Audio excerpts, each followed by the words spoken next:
सम्राट चौधरी जो बिहार भारतीय जनता पार्टी के अध्यक्ष हैं, उन्होंने राहुल गांधी को ओसामा बिन लादेन कह दिया। अरे वाह, अभी वही चल रहा है। तो आप वही देवेंद्र फडणवीस से और आगे निकल गए। वो देवेंद्र फडणवीस तो 200-300 साल पीछे की बात कर रहे थे, औरंगजेब तक पहुंचे, वो ओसामा बिन लादेन तक पहुंच गए।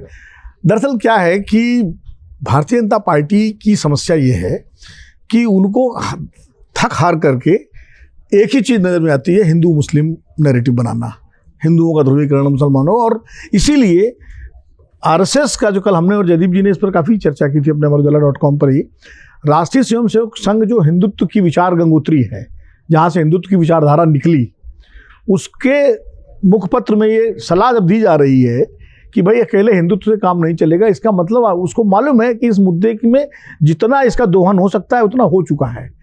अब इसके आगे सोचना चाहिए भारतीय जनता पार्टी को। और इस तरह की सलाह एक बार 2004 में भी, अटल जी के टाइम में भी ऑर्गेनाइजर संघ की तरफ से दी गई थी।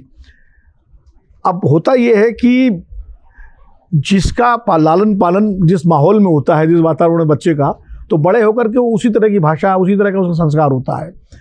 अब चूंकि सारे अधिकतर जो भाजपा के नेता हैं जो बाहर से आए, उनको छोड़ करके जो संघ की शाखाओं से दीक्षित होकर के या विद्यार्थी परिषद या पूरी धारा से आए हैं, तो हिंदुत्व उनके रग रग में बसा हुआ है।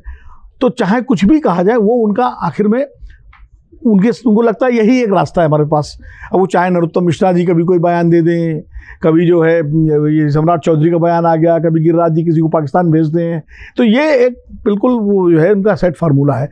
लेकिन मुझे लगता है कि इसका, मैं संघ के इस राय से सहमत हूँ।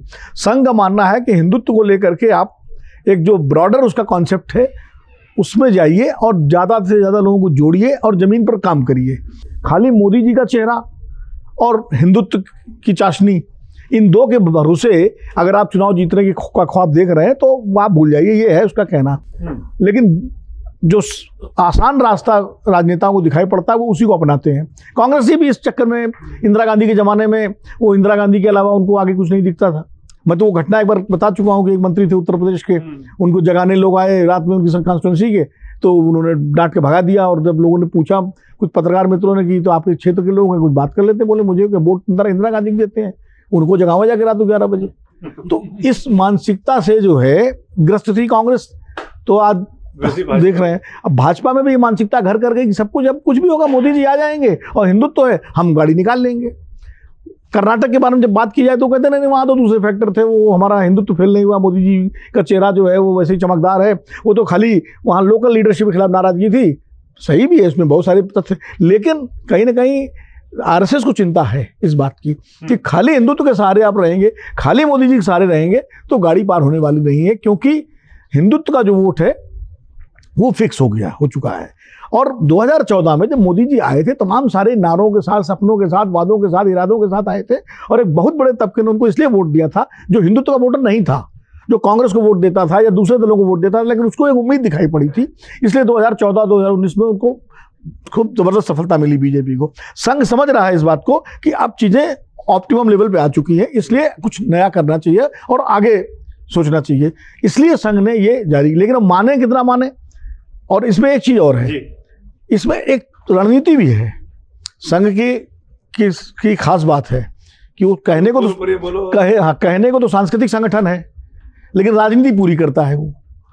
मतलब ऐसा देश में अकेला संगठन है जो राजनीति में खुल करके हिस्सा लेता है, लेकिन है वो सांस्कृतिक संगठन। वो अपने सारे लोगों को बीजेपी में भेजता है, उसके बाकायदा जो है बीजेपी के नेताओं के साथ बैठकें होती हैं, उनको सलाह दी जाती है, उनको रिव्यूज होते हैं। तमाम भाजपा के शीर्ष नेता नागपुर जाते हैं, संघ नेताओं से मिलते हैं, उनसे सलाह निर्देश लेते हैं, लेकिन है वो सांस्कृतिक संगठन। अमर उजाला अब आपके टीवी पर भी।